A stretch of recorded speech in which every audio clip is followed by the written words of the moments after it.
I'm Sari. And I'm Haley. And this is Seamwork Radio. Hey everyone, welcome back to Seamwork Radio. So today we're going to be talking about what we learned in the last year of making during this pandemic. Now the pandemic is kind of starting to hopefully wind down a bit, and we're coming out of it. It's been over a year, and there have just been so many lessons learned. So we are going to talk about that today. So yeah, Haley, I think you have the icebreaker for makers today to start us off. I do. So the icebreaker today is, what skill did you learn during the last year? I was thinking about this, and I had a lot of hobbies before the pandemic started. So I know a lot of people got into new hobbies during this pandemic, which, you know, it's been amazing for that.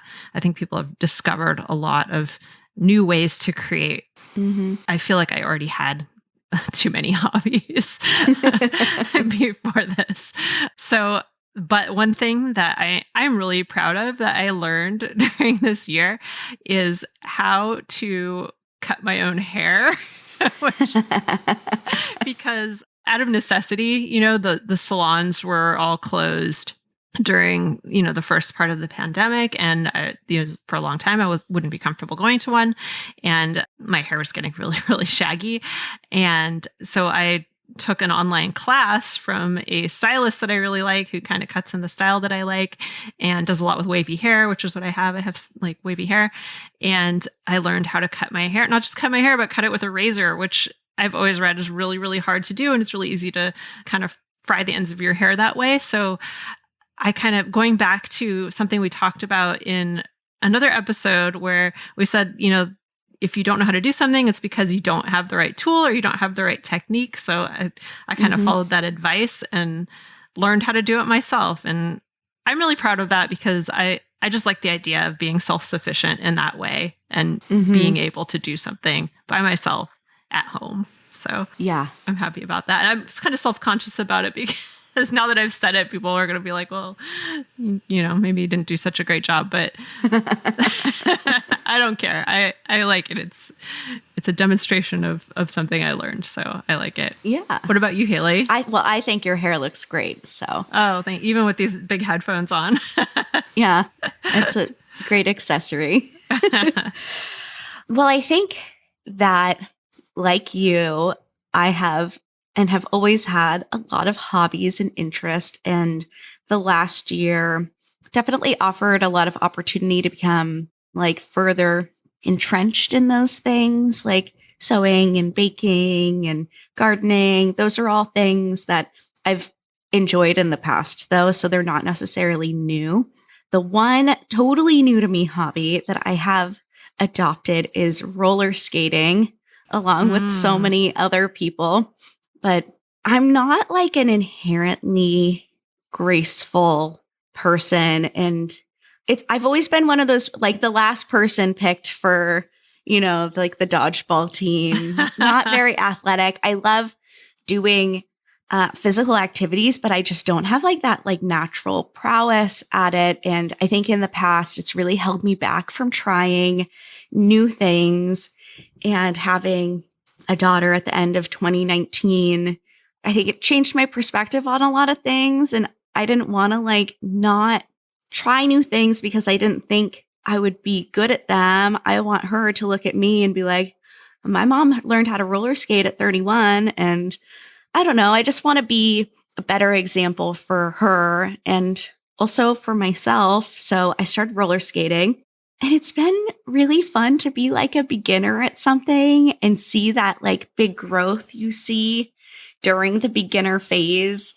And it just like makes me feel so proud. And I've been roller skating since September of last year. So it was kind of like a later pandemic hobby, but it's really fun. I went on my first long, usually I just kind of like jam around at the park or elementary school that has like a good smooth pavement. But last week I went on a long skate along the Columbia and it was so awesome. My feet were so mangled afterwards, but it was so beautiful. And yeah, it just reminds me of my love for being a beginner and learning. Yeah, I think that's so true. I feel like I'm very much like you describe. I don't feel like I'm a naturally graceful or athletic person, and I was not at all into anything physical or sports growing up. My sister was, but Hmm. I was not. But I discovered athletic activities as an adult, Hmm. and I also really have always enjoyed that experience of being a beginner, especially with athletics, because you just see so much, like you said, so much growth. Hmm. You learn so many skills so fast and you get so much better Yeah. in the beginning phases. And that's, you could apply that to anything. That's true of anything. Definitely. And I always really enjoy going to the gym, and that's something that I like to do like after work and just like for me clear my head.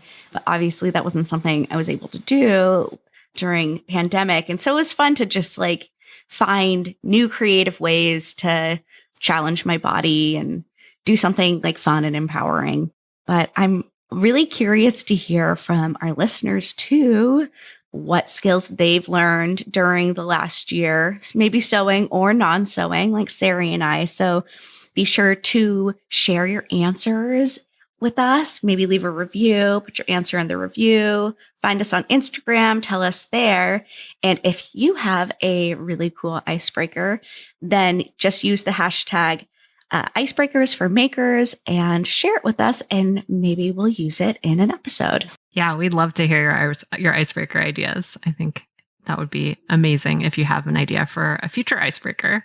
Mm-hmm. So today's episode was really inspired by an article in the New York Times by Stephen Kuritz, and it's called "What We Learned from a Year of Crafting." And this was an excellent article. Nellie at Seamwork, she shared this with us, and we all read it, and just it really, I think, resonated with everybody on the team. It's really about how grounding craft is during turbulent times and why craft became so popular during the last year.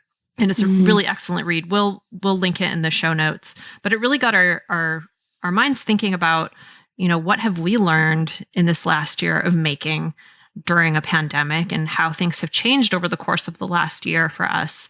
And so I'm curious to hear from you, Haley. What do you feel like you learned from making during this last year? What are your big lessons?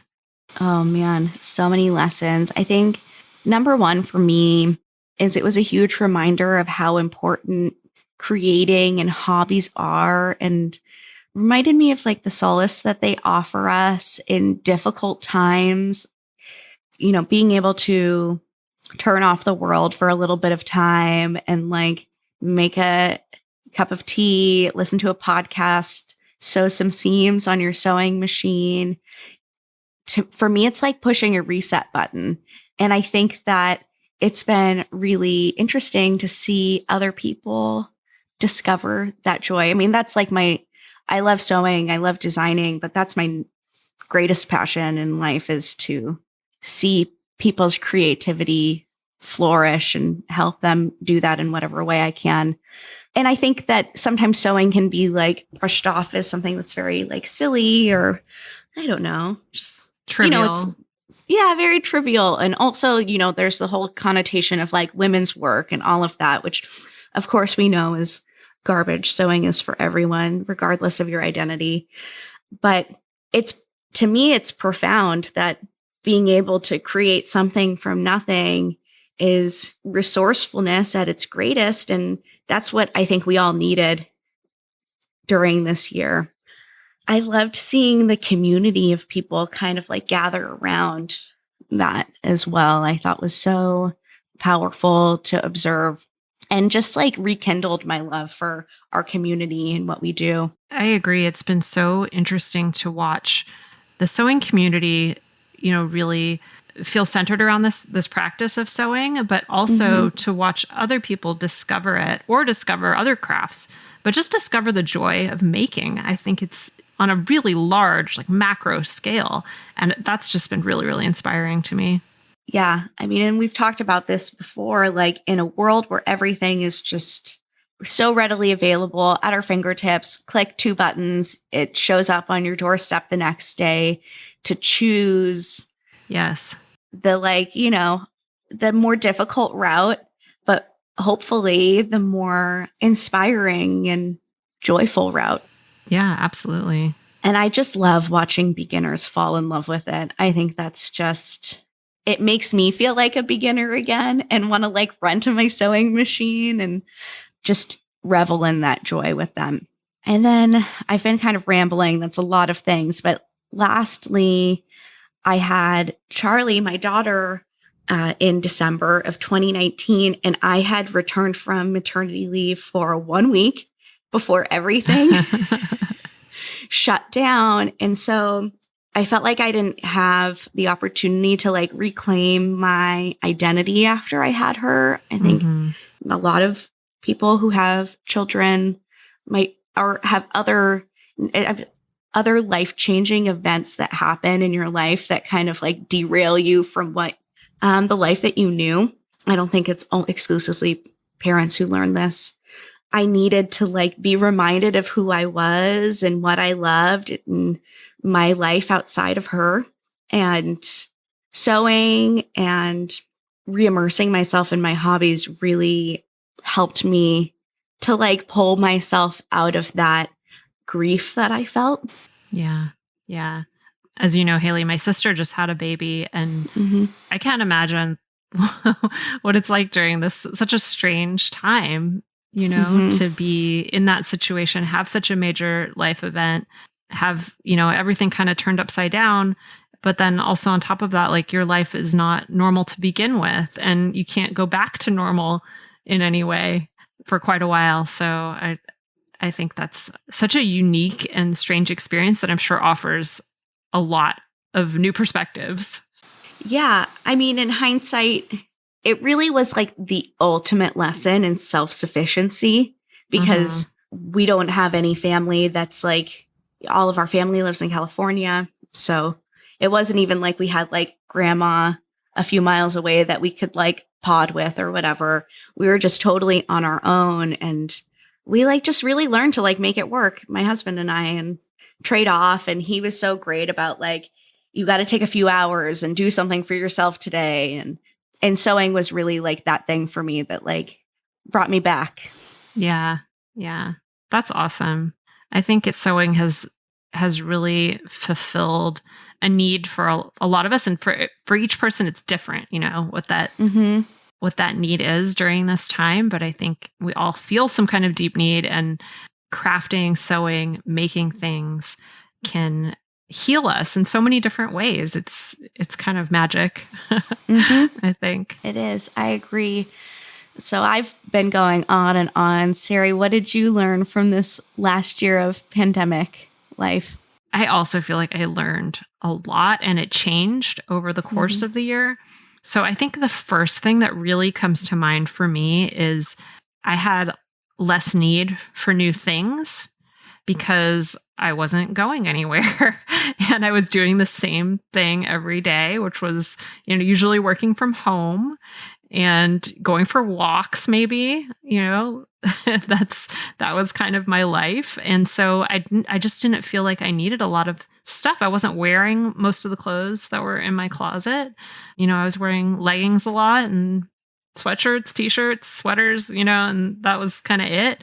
So I didn't really feel like I needed a lot of stuff, and that allowed me to focus more on the process of making instead of the end result or acquiring something new or having, a new outfit or whatever might have motivated me in the past. It was more about the joy of making something or trying a new technique or using a new fabric or, using something I already had. So I found a lot of joy in maybe not new ways, but in different ways than I had in the past, just because I didn't have that. I didn't feel that need to acquire things. And that has stuck with me even now as we're coming out of it. I do start feeling it creeping back in. Like I do start now that I am going out more and, things are starting to open up. We're going to be going back to the office soon. Now that everybody's vaccinated, I am starting to feel like, oh, maybe I should, buy or make this new thing. And, this would be cute and blah, blah, blah. And So I'm trying to keep that in mind and just, really how much do you really, really need to own?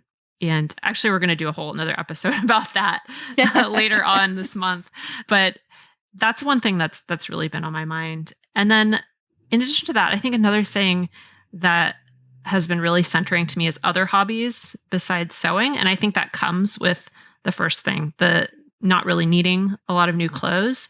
And so I really focused a lot on other hobbies as well as sewing, which was great. I did a lot of baking. I did a lot of gardening. I'm really into gardening. I have a pretty small garden, but it's pretty full. And I've been really just excited about gardening during the last year, and other things that I love doing, like drawing, just, all kinds of creative activities that were really important to me, and that just helped me to center myself and really ground myself. And I think what you were saying earlier, you mentioned self-sufficiency, and that's a really big theme in my life. That's something that's really, really important to me, is the ability to make things and, fulfill my own needs myself for many reasons. And maybe we could talk about that's a whole nother subject that I would love to talk about more in depth, because I'm really passionate about it. But finding different ways to be self-sufficient has been great. And I think the unfortunate isolation of the pandemic kind of forced that a little bit more. So that's something that I really resonated when you were talking, Haley. And then, okay, so this is the next thing I was thinking about is this is a change that I think happened over the course of the pandemic. So when the pandemic first started and everything went into lockdown last year, I think all of us, or at least many of us, felt like we had this desperate need to fill all this new time that we had because we were at home and we weren't doing all of our normal things. And there was like this crazy mad rush to make things, to do things, to learn new skills, which I think is great. But at the same time, I think a lot of it came from misplaced anxiety, at least for me, which was like, well, I can't be productive in the ways that I'm normally productive. So I've got to find new ways to be productive, and I can't waste my time. I have all this time. What do I do? What do I do? So those kind of, crazy, maybe not crazy, I think they're pretty normal, but those kinds of like circling thoughts about things that really, if you could just pause and let go and allow yourself to not be busy all the time, then, and I think that's something that I learned over the course of the last year is, to rest basically, and that you don't need to fill every minute of your time. Huge lesson for me, because I think I have a lot of time anxiety personally. I think that probably comes partly from just being a business owner, and there's always more you can do. I think a lot of people who are not business owners have this too. I'm sure a lot of parents have it. There's just, there's never enough hours in the day. So dealing with my time anxiety has been a really, really powerful experience in the last year. I also wonder, I feel like I definitely had that same time anxiety. And at the beginning, we didn't know how long it was going to be. And so it felt like this, like, oh, wow, I have this, 2 weeks to flatten the curve. I should take advantage and like really like paint the bathroom like I have been meaning to, and do all of these things. And as the, weeks and then months went on, I think our concept of time really just shifted. That's a really good point, that we didn't know how long it would be. And so that made it feel even more urgent to use up all this time, because it was like being given this gift of time. All of a sudden, you got to use it. Who knows when you're going to get this again? I mean, and that's kind of a lesson in itself. Like, that time is a gift, and hopefully a gift that you are able to give yourself more often. Yeah. And then I think thinking about it as a gift, that's a really powerful way of thinking about it, because, you can use that gift in so many ways. You can use it to create, you can use it to rest, you can use it to do any number of things. And it's really a choice. It's not, it's not something that you're impelled to do any one thing with. And I think that's a really sweet way of looking at it, as a gift. So I think the next thing I was thinking about when you asked this question was and this goes with the need for less clothing, less stuff in my closet. I've been making a lot more things for my home because obviously home has been, well, it's a place where I am and it's been very important to me. I'm already a homebody and I love having a nice personalized, really, really an environment that supports me, I guess I would say. So making things for my home it's not something I've done a ton of before. I always focus on making clothes because I love it so much, but making some new things for my home was really fun. And I think I'm going to continue doing that. I've made like pillows and new pillowcases and all kinds of stuff. And recently, after we recorded the episode about replacing disposables in your home, and we had a thread on the community about it, I started using up some of my old cotton yarn, and making washcloths for myself. And that's been it's just cool. It's like something really practical and simple that I can do. And I've really enjoyed that experience of nesting here and making things for my house. And then finally, and this is more of kind of a larger observation, and this is really what that New York Times article gets at, is that people really love to craft and to sew during difficult times. The article mentions that craft also became a big theme in the culture at large after the 2008 financial crisis. And that is about when I started the company and saw that people, even though we were going through really difficult times economically and there was a recession going on here in the US, people were really into craft. And I think a part of that was it's the self-sufficiency aspect again. The article mentions that craft was kind of associated with thriftiness, which I think it is, but I think it goes beyond that. It's more about because we all know you can spend tons of money on sewing, and it can definitely, depending on how you do it, it can be more expensive than buying, cheap clothing that is, mass manufactured overseas.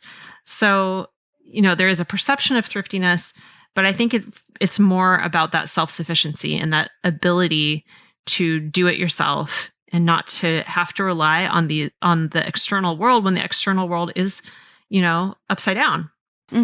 So that, I just think that is such a powerful feeling, is the ability to do it yourself and to not have to. It's not, for me, it's not about not relying on other people. It's not really about that. I think you always have to rely on other people, and, life is about relationships. So it's not really about disconnecting from other people. For me, it's more about becoming independent of larger systems that you can't control, and being able to do for yourself and do for others. Yeah. So I think craft fills that need for a lot of us. And I think even if we don't think about it consciously, I think people sense that and want to make and want to, create for themselves when things feel so hectic and crazy. Yeah, I agree. Wow. This has been kind of cathartic. Yeah. Our weekly therapy session here.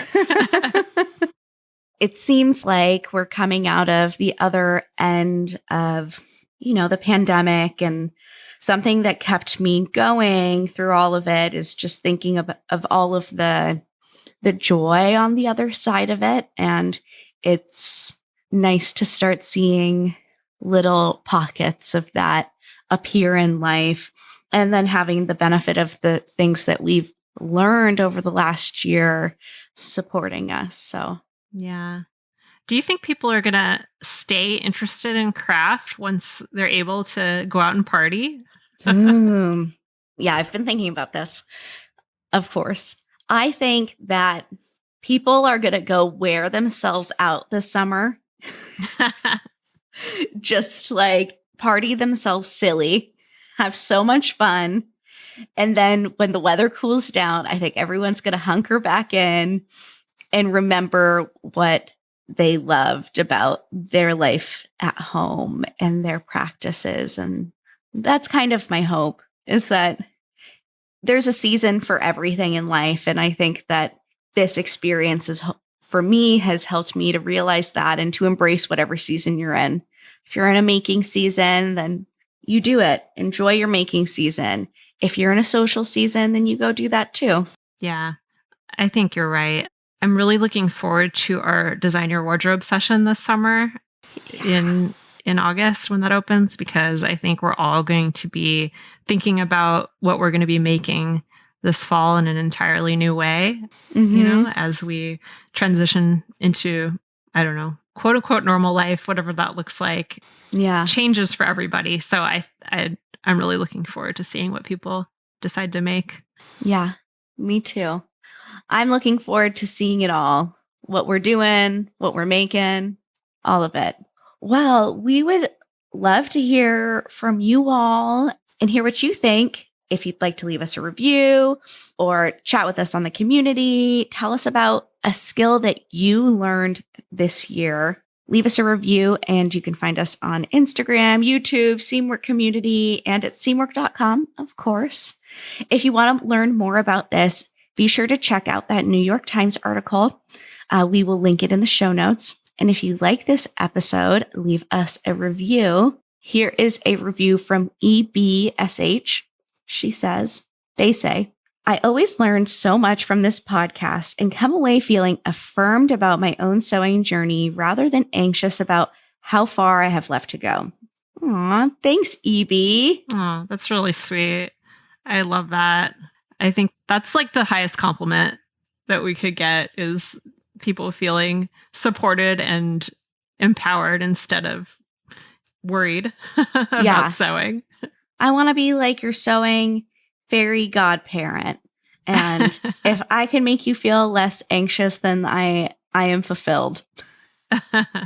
Yeah, there's no wrong way to sew. That's kind of how I feel. Totally. We really, really appreciate your reviews. And if you have an icebreaker for us, be sure to add that to your review. We read them every single week, and we really just love hearing from you. Yeah, it's great to hear from you guys. Thank you so much for all the reviews. We love them. All right, we'll see you next week. Bye. See ya. Bye. Seamwork Radio is brought to you by the team at Seamwork. Seamwork's an online community that supports you in creating a wardrobe that feels right for you. When you join us at Seamwork, you become part of our private community of makers, and you also get access to monthly sew-along classes, a library of over 200 sewing patterns, and tons of great resources to help guide you through the sewing adventure that you choose. Podcast listeners can get half off a Seamwork Unlimited membership, which means you can download as many of those 200 plus patterns as you want at any time, and our community will be there to guide and support you. If you'd like to join us for half off, just visit seamwork.com/go/podcast50. You can also find us on Instagram at Seamwork, or visit our YouTube channel, which is called Seamwork Video. We love hearing from you, so let us know if there's a topic or a personal story that you'd like us to cover. Thanks for listening to Seamwork Radio.